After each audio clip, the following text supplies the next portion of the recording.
এলাকায় সরিষা বাগান ঘুরতে আসলাম ভাতিজাকে নিয়ে।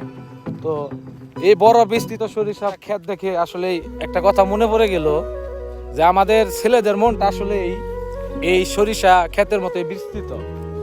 কেননা যখন কোনো মেয়ের প্রেমে পড়ি কিংবা কোনো মেয়েকে ভালোবাসি তখন তাদের মন এরকমই বড় হয়ে যায়। তো কিভাবে বড় হয়?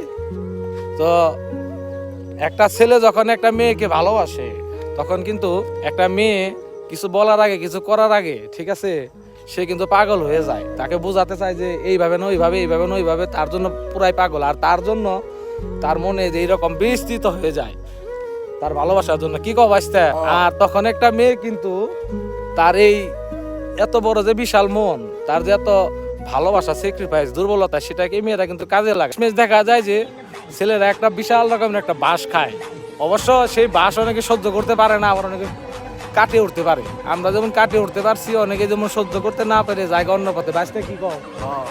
এই জন্য বলতেছি মনকে এত বড় করার দরকার নাই, সামনের দিকে আমরা ধাবিত হই, সুন্দর মতন আমরা জীবনকে সাজাই। মেয়ের একলাই পেছনে ঘুরবে, কি বলো?